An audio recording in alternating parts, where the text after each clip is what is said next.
So it's April 2000. It's a Friday evening. I'm 28 years old. My wife and I are having dinner with some really good friends of ours. And in the middle of the conversation, I'm starting to wonder if I've made yet another horrible career mistake. You see, at the time, I was in corporate sales, which is something I never wanted to do. I was a finance major in college, and I have no idea what I was going to use that degree for. I guess I thought I'd work at a bank or a hedge fund or in the corporate or finance department of a corporation. Thank goodness I didn't do that. That would have been a horrible mismatch for me. But sales, no way. No way. I had a professor who told us that 80% of us would end up in sales right out of school because of the shifting economy. This is the early 90s, and we're just coming out of that recession. Things were tough. I wanted to prove her wrong. There's just no way. 80% of us in sales? How could that be? I'm a finance major. Funny things happen when you graduate. 2-3 months have gone by, no job. And the thought of going to live with your parents really scares the heck out of you. So I took a sales job. My first sales job was for a company that sold pipe, valves, and fittings to underground utility contractors. I sold sewer pipe for a living. And I was given a stack of business cards, a company car, and told to find my own opportunities. Go find your customers. I was thrown to the wolves, and this involved the most intense and terrifying cold calling I've ever done, still to this day. I had to get in my car, drive around town, look for job sites, look for the contractor, and talk him into doing business with my company. Now, I learned through this process that the most annoying thing for a contractor to experience is to be interrupted by some 23-year-old punk wearing a tie and driving a Ford Taurus. Because Ford Tauruses, of course, is what you would drive to a muddy job site. This was brutal. I did well, but it was brutal. After 6 years of this grind, little money, lots of hard work, I wanted a sales job where I could take orders. And in late 1999, as many of you remember, there was one industry where you could actually take orders, and that was technology. I had friends who were making a killing selling technology services and products, so I made a switch into IT. And I went to work for a company that sold professional IT services. And here I thought, okay, great, this is it. This is my chance. Take orders. My timing was impeccable. I started work in mid-March, the week the tech bubble burst, and the market dropped 15% in like 2 days. I was terrified. So no taking orders for Ed. I had to find my own customers. I was told to cold call heavily every day, or my job would be in jeopardy. This turned into cold calling sessions of 70 calls at a time. It was exhausting. It was demoralizing. It was really tough. So I thought, you know what, here I've just made another career mistake. So going back to my dinner with our good friends, they naturally asked me how things were going in my new job, and I was honest. I said, it's not going well. I'm off to a slow start. So my friend's wife says, you know, my dad is an IT director at this manufacturing company in town, which I'd heard of the name. And if she starts describing who her dad is and his name or where he works, it starts sounding awfully familiar. And then it hit me. I had cold called her dad earlier that day. And, you know, he was very nice. He didn't hang up on me. He wasn't rude like many other people. But I was embarrassed. I never told her. And I thought, you know, there's got to be a better way. I mean, this is a low point in my career. And I made a decision that night to find a better, more efficient, more effective way to drum up leads, to find my own business. Something that didn't involve cold calling, something that was much more effective, something I can actually live with. And over the next few weeks and over the next few months, I developed what I now call warm email prospecting, among other things. This technique that I'll show you today changed my business. And when I became a freelancer a few years later, it enabled me to grow very, very fast. And it's something I still use today, as I'll show you, because it's a very versatile technique you can use for many different things. Warm email prospecting is a different type of email marketing. So this is not mass emailing. This is not email broadcasts. This is not sending out newsletters. This is not about automating your email marketing. All those things have a place in the marketing mix, but this is not about that. In fact, it's the opposite of all that.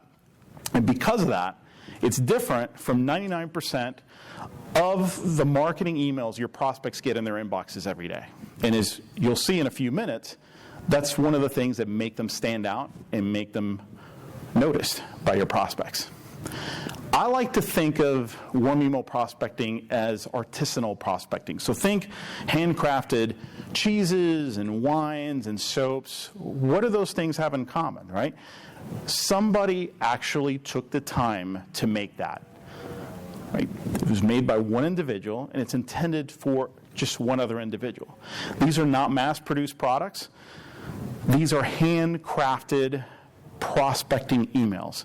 The moment your prospect reads them, he or she will know, this was written for me. There's no doubt. There's no, wait a minute, am I being tricked here? No. Immediately they know this is written just for them. And that's the feeling that must be, that you must create in your emails in order for them to be effective. So let's talk about what makes them effective. Because there's 3 key psychological triggers you must include in your message, okay? If you don't have these, they're not going to be effective. The first is personalization. That's an obvious one, right? If it's a handcrafted product, it needs to be personalized.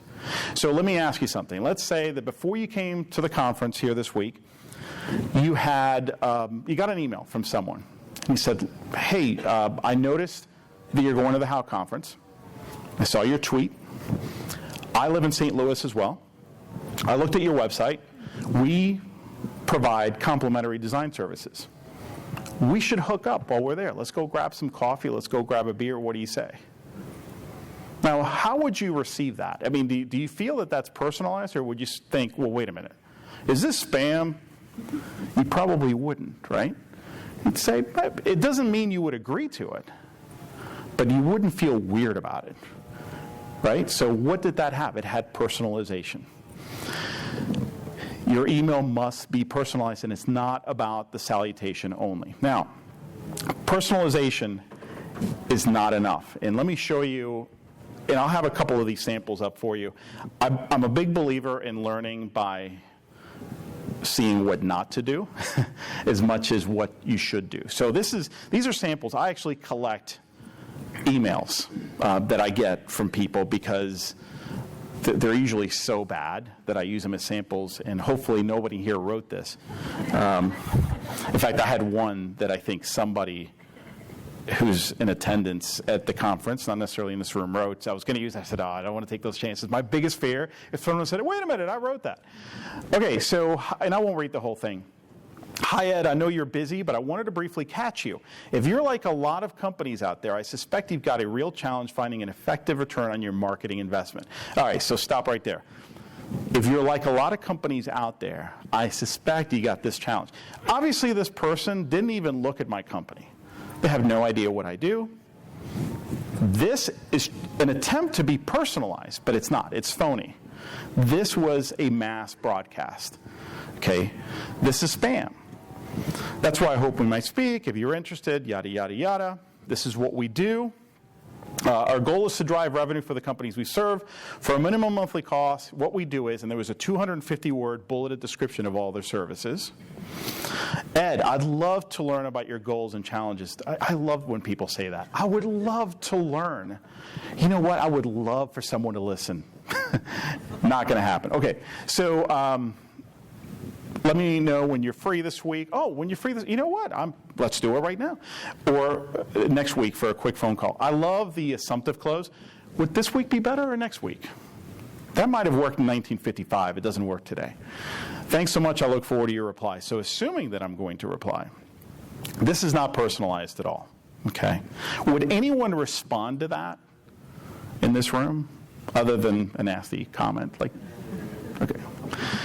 The second psychological trigger is relevance. So let's go back to the earlier example. Hey, Jim, I saw that you're going to be at the How conference. I'm going to be there too. I also live in St. Louis. We offer complimentary services. We should hook up. Let's have coffee. See how we can maybe work together. Personalization wasn't enough. What else was in there? There was relevance, right? Here's who I am. So what a lot of people depend on is personalization. Hey, we're from St. Louis. Okay. What about it? That, what is it? Well, why should I even meet with you? Well, hey, we offer complimentary services to our clients. Maybe we can find a way to partner up or work together. Okay, so that's the relevance in that example. Personalization is not enough. You have to include relevance. Now, again, I'll show you a bad example, and I'm going to show you some good examples of relevance. Hi, Ed. Unsure if you could help me, but thought you could possibly point me in the appropriate direction.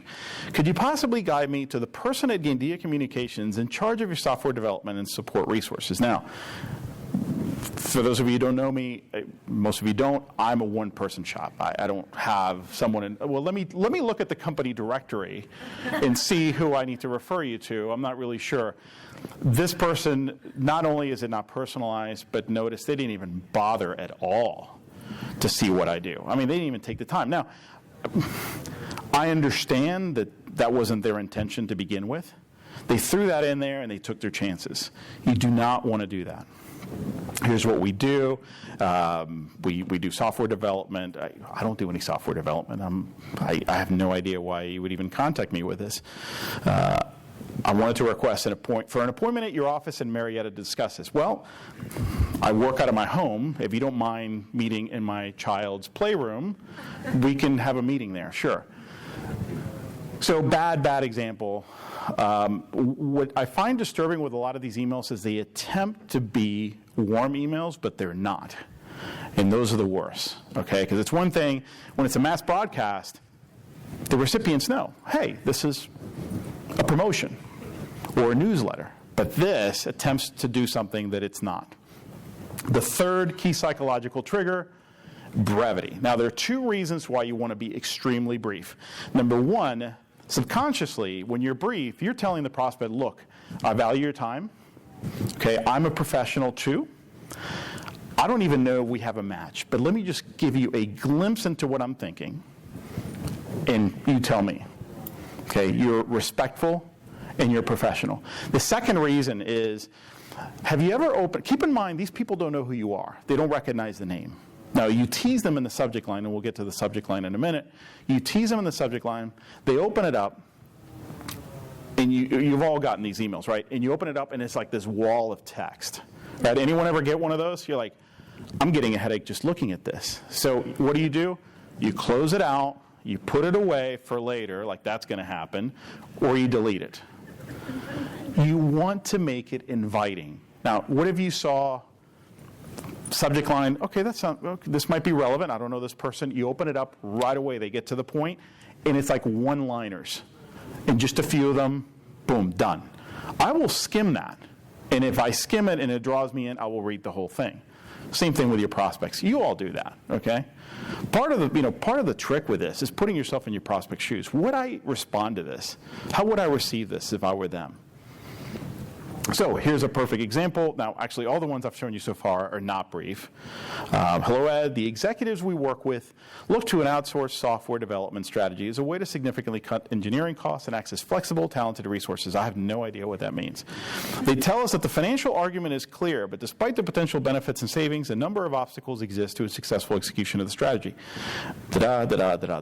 This reads more like a white paper than an email. I mean, they're trying to make this business case for something. I have no idea what they're talking about. So they've missed the boat on personalization, relevance, and they haven't even gotten to the point yet.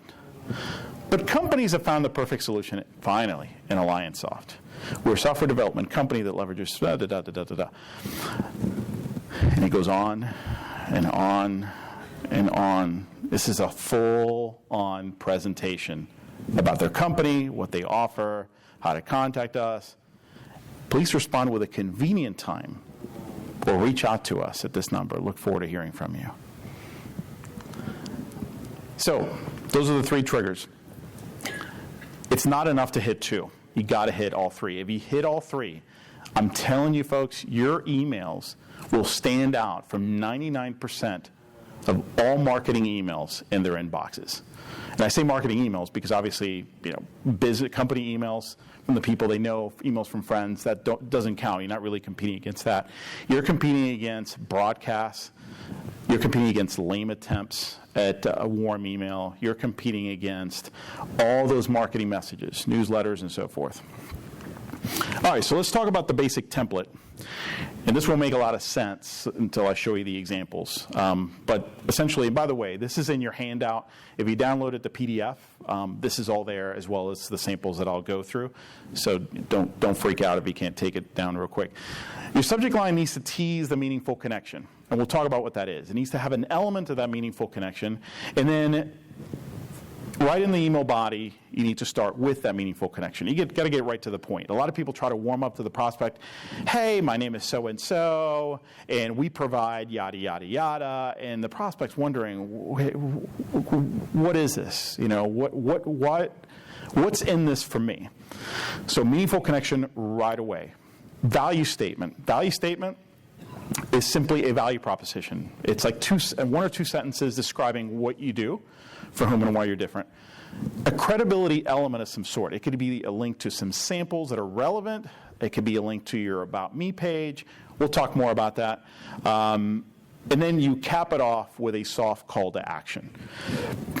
Very simple. All right, so meaningful connection. All that is a fancy way of saying it's a bridge. Think of it as a bridge.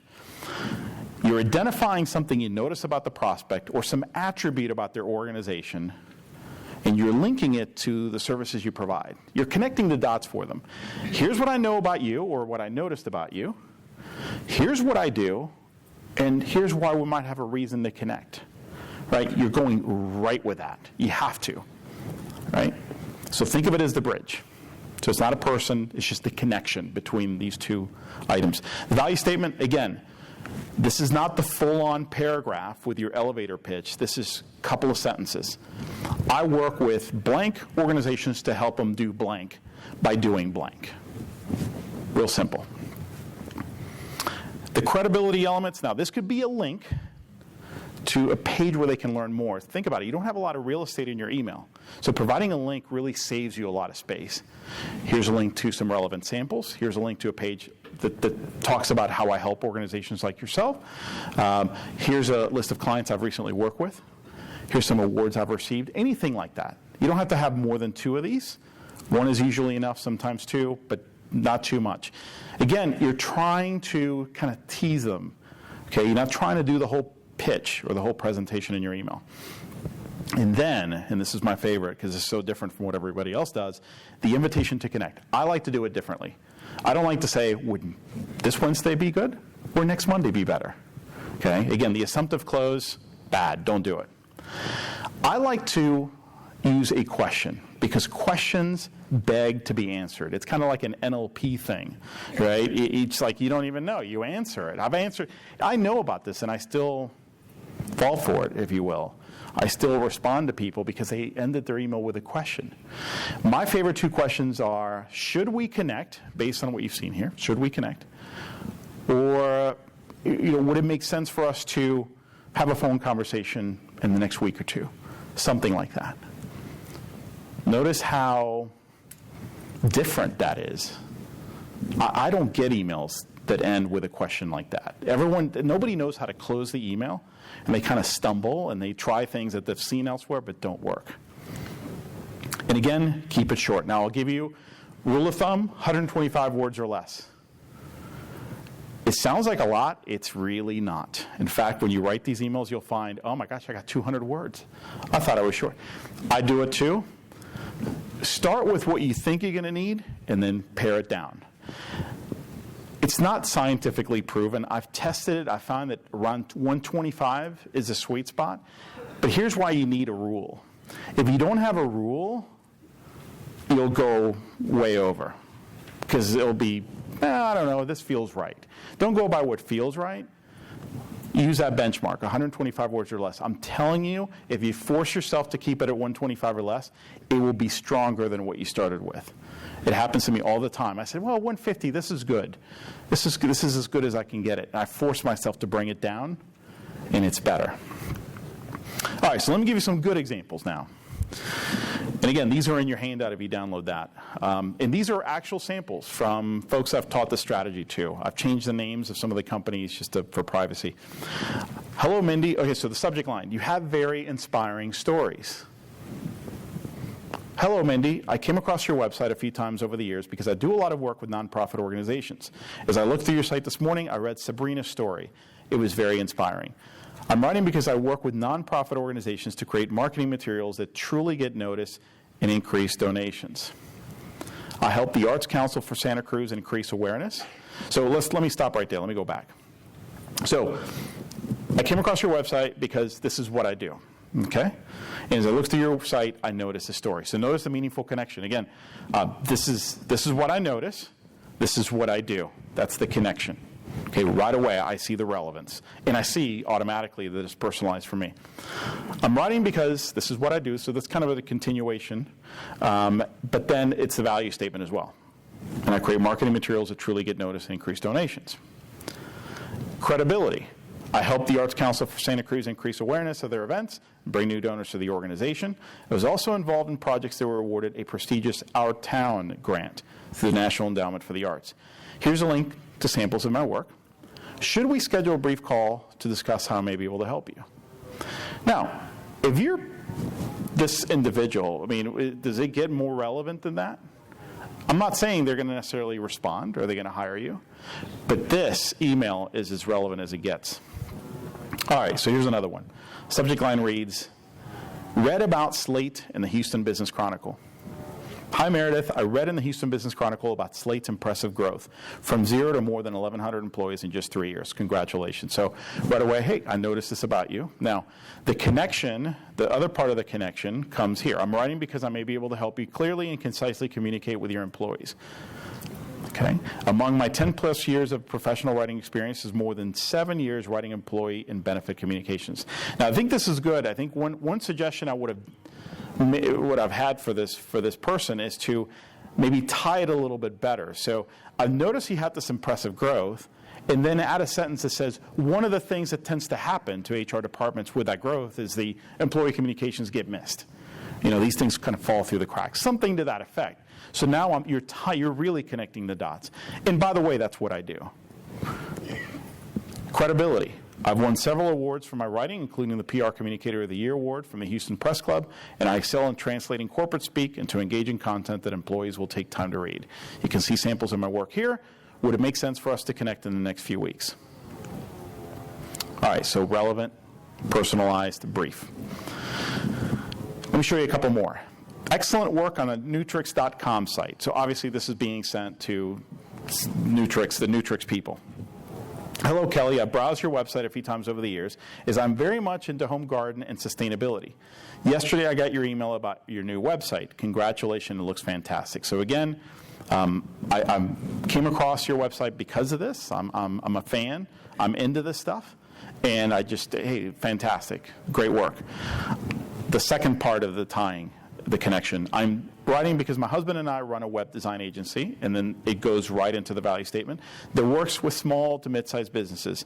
We act as a virtual design department for companies that don't want to hire in-house staff to create and maintain online stores and catalogs, or to do the website maintenance and email marketing.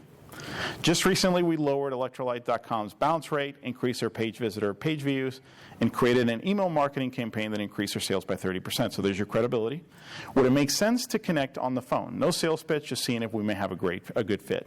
I love that close, right? It eases some of the concerns that the prospect might have. Look, I'm not going to try to sell you. I just want to see. Let's have a discussion. That's it. Just a conversation. All right, and one last one, and this is one that this is mine. I actually use this the other day very successfully. So I have a podcast that I put out actually it's every week, but I got 2 podcasts. And many of the people that I have as guests are practitioners, freelancers, small creative entrepreneurs. And sometimes I bring in best-selling authors, kind of high-profile people that are really hard to get a hold of and are used to saying no a lot. So I wanted to bring in the CEO of this company, and so I put together a really brief, this is about 85 words, and just a little bit of context. So this is a service that I use. It's called Focus at Will. It's an online music service which basically gives you music, plays music that's scientifically designed to keep you focused. Anyone use Focus at Will? Yeah, it's awesome. I recommend it to everybody here. If you're a creative and you're trying to stay focused and you can't find the right music, this music is designed, and you got 10 channels, so it's based on what you like. It's fantastic. So I wanted to bring in the CEO to talk on the show, and right away I got into this is why this would benefit you, and this is the connection, right? I'm a Focus at Will Lighthouse Group member and a big fan of Focus at Will. I also have a very popular bi-weekly podcast for freelance writers in iTunes. So a few things happening here. This is why it's relevant. Obviously, this is written only for you. Here's the credibility. I included the link because if you click on that, you'll see that I have over 75 episodes, that it's very consistent every 2 weeks, and it's got 125 star ratings and a bunch of written reviews. So I'm established. I'm credible. This is not a new show. I got an audience, okay? So I'm writing to see if you'd consider being a guest in a future episode to discuss how the right kind and flow of music can help creative professionals develop and maintain focus. This would be a 30-minute Skype audio interview. Interested? Again, capping it off with a question. I got a response within 2 hours. He said, let's do it. So I'm showing this example because I want you to see how versatile this technique is. This doesn't have to be for a prospect. It could be for a potential partner, for a sponsor, to interview someone, to contact people who are very, very difficult to reach. For whatever reason, you want to talk to them or interview them or pick their brain. It can be very powerful. You can use the same template, same approach. Now, I mentioned this earlier, but this really bears repeating. The goal of your email, of a warm email, is not to sell the deal right there. This is not to get hired. The goal of an email is to start a conversation. Okay, and I think if you keep that in mind, the whole word count thing is not going to be an issue. A lot of people want to just kind of shove more content in there because they're trying to sell everything. They're trying to sell themselves or services. They want to get hired. And I get that. It's a natural tendency. But all you're trying to do is to pique their interest. All you need is a response. Once you have a response, then you can start some dialogue. What you want is some sort of response that's positive, like, interesting, tell me more about what you do. Or, we might have a need for someone with your skills. Can you send me some information about your fees, or do you do this kind of work? Or, we're working with someone, but she left to work with another client. I'm very interested in talking to you. Can you reach out to me in a few weeks? I'll be in a better place to talk about it then. Anything like that, that's a positive response. And then your next step is to get them on the phone. That's where the real selling and discussion happens. So, one of the things that I get asked a lot about is finding prospect information. So I want to give you kind of like a real quick crash course on how to do this. And there's other techniques, but you got to think about your workflow. This is not the kind of thing where you're trying to create a list of 200 prospects. Because remember, you're not mass emailing everybody. I actually don't think that's a good approach. And when you try to compile a list of 200 people, or you're trying to rent a list or buy a list, that defeats the purpose. If you're compiling, it's going to be very labor intensive, and guess what? You're not going to do the prospecting you need to do. So I'm a big believer in doing more of an ad hoc thing in workflow, and what I like to start with, and there's a couple ways of doing this.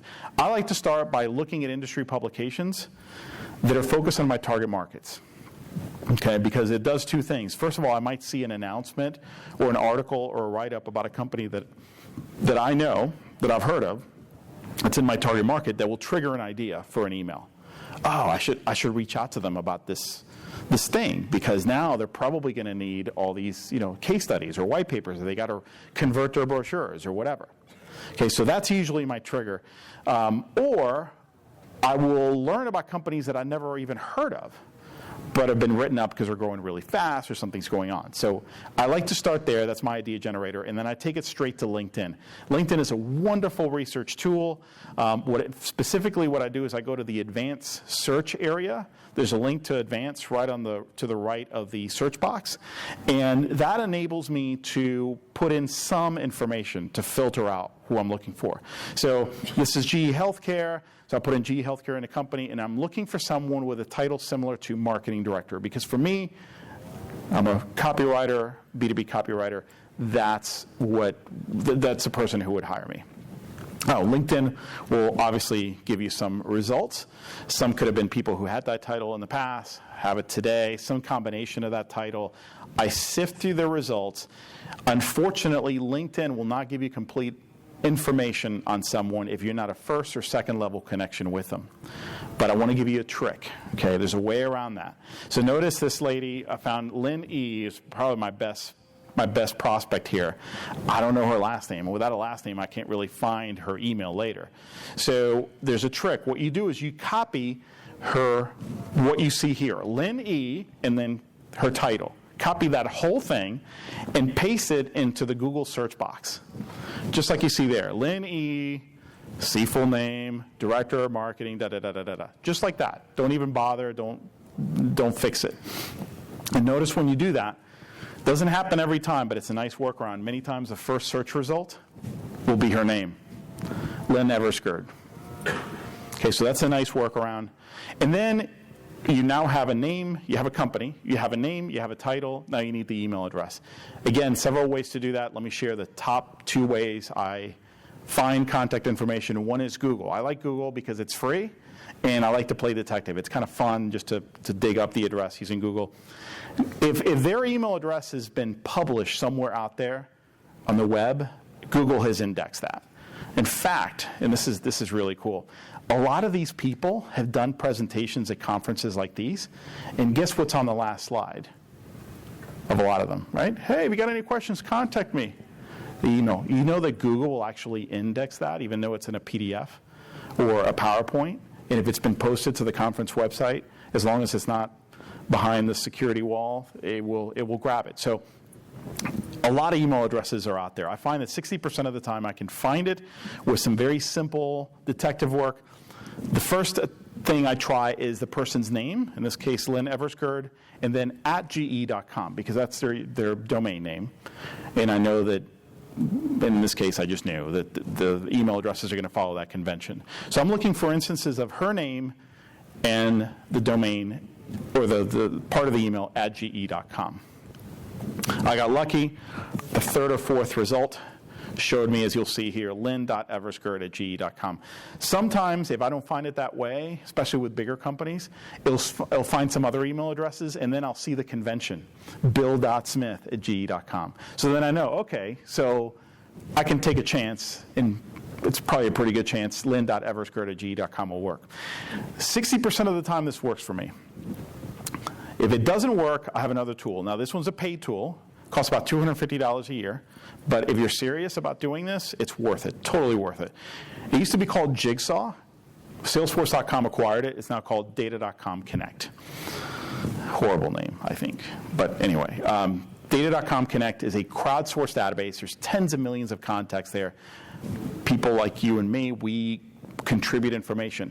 If we see information about a prospect or someone there who we know and it's incorrect, we can correct it, and it gives you points. And you can trade points for other contact names you don't have. The cool thing is, for many people, it'll have a direct dial, and it will have their email address.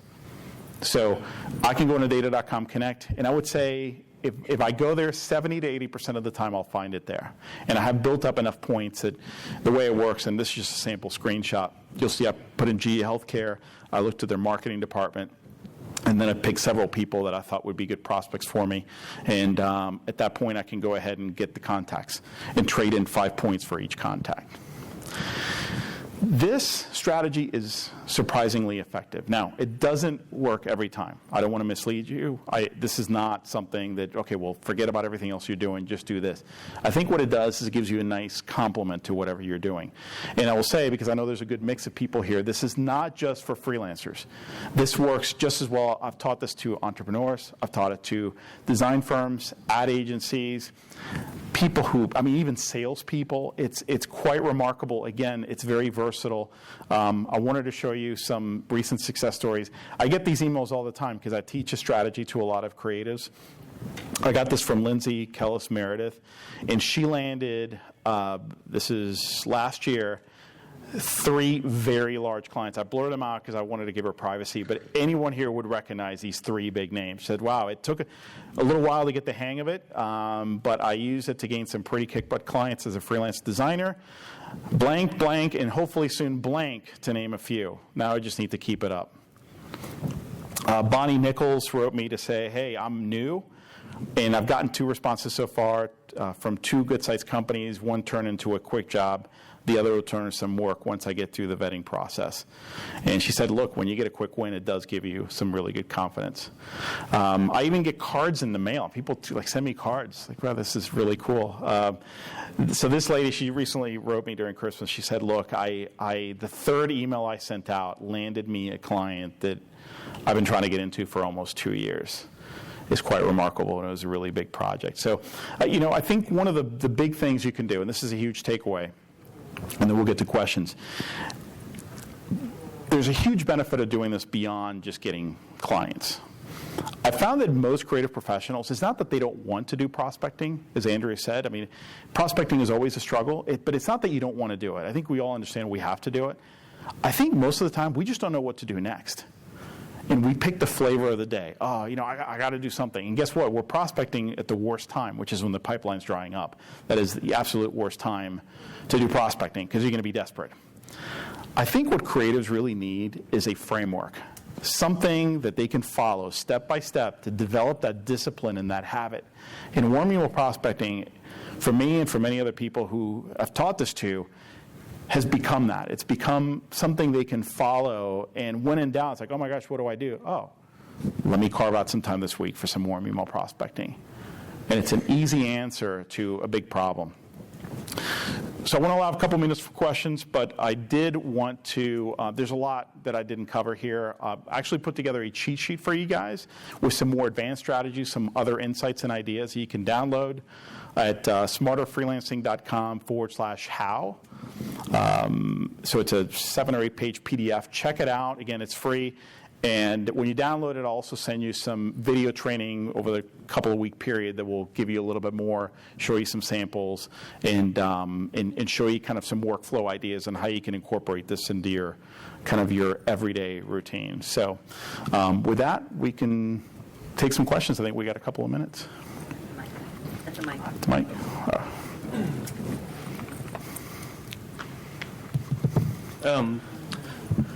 Where do you think the line is between flattery to make sure they know that you're interested and actually know what's going on, but not getting into too much of like a kiss-ass region? Yeah, it's a great question. So I always put myself in the other person's shoes. And I said, okay, what would be too much for me? Like, what would make me think, okay, what are you trying to do? You're obviously just trying to flatter me. And I would err on the side of just really quick, because you don't have the word count. You don't have the room. So I think it's hey, I saw this. It looks fantastic. Congratulations. I think that's it. You don't have to go into, and I've seen some other people try this. They don't do a good job. You've done a fantastic job. You don't need to get into all that. Yeah. Yep. Great job. Thank you. My name is Peter Darnell. I run a small brand identity firm called Visible Works Design, and I think our biggest problem is that there's really not one industry that we're sort of focused on. I mean, how do you find people that need, a new brand or who just sort of want want design work done. I mean, it's like, what industry do I prefer? I just want to work with nice people who value what I do. So there's not a specific industry. So I'm not sure how to find how I would find prospects like that. Yeah, it's a great question. It's kind of a deeper thing to look into, but one thing that I always like to look at, because this comes up a lot, is, okay, what's the common thread? Right, so it's not so much industry, but okay, I work in this industry, but I work with organizations that have this problem and need to get this certain result a certain way. Sometimes it's the way they need to get it done. And so you need to find what's the common thread here among your clients. And I would actually interview your clients if you haven't already done so. I love to do this. Everyone's like, now that we've worked together, what did you like best about working with me? What do you think why am I different from maybe others that you've been approached? And I think that interview process will help you bring that to the surface. And then find that common thread and communicate that.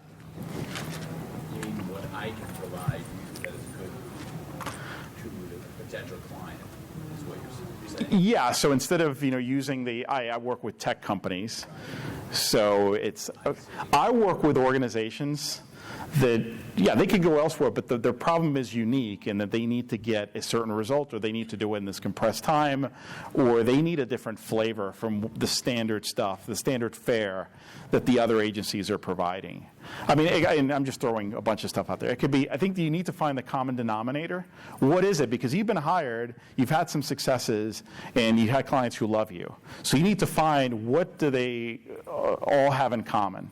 And if you interview them, I'm sure there's going to be kind of a scatter plot, but there's going to be some areas where they overlap. They knew me and trusted me. That's it. Yeah. Okay, 2 more quick questions. When you signed your email, you just said Ed. Is that how you would normally do it when you're approaching a larger company, or would you? That was just space requirements in the slide, yeah. Because being a solo person, do you try to make yourself look like a bigger company by just saying your company name? Do you make it, hey, it's me, I'm the only one here, but I can offer great services? And Yeah, so I will put my name and title and URL there. So Right. Sometimes I won't use the URL because I want to focus on the URL in the body Right. of the email. But regarding, do I want to show myself as bigger? No, I actually think that's a bad idea. Okay. Because, if you're approaching someone you want them to hire for you, or that they'd be attracted to you, they want to work with a solo. Right. Right? And I think a lot of freelancers make that mistake. They want to look bigger. But now you're competing with other people who are big. Yeah, no. So I think you have an advantage in a way. Right. I just didn't know if you felt discriminated on where they look at you and you're just the one person. Oh, well, they can't hang. Oh, no. And by the way, I don't just put Ed. Okay. I have, that was my.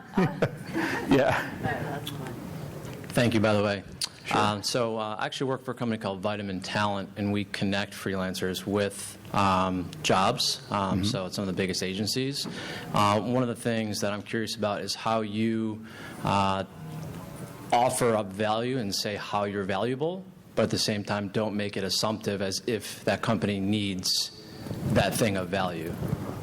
Yeah, so it would be a company that you're offering services to. Yeah, you don't just assume that they need you. It's a way of, but the way that you're able to describe that value without being assumptive.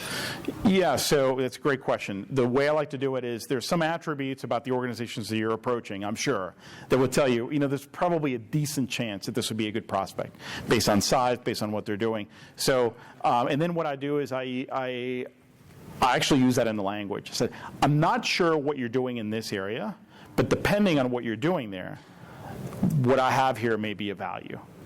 And I like that a lot because when I've received messages like that, it shows me that the person cares enough to not make those assumptions. And that's very powerful. Few people do it that way. And I think you've earned their respect. Great. Thank you. Thanks.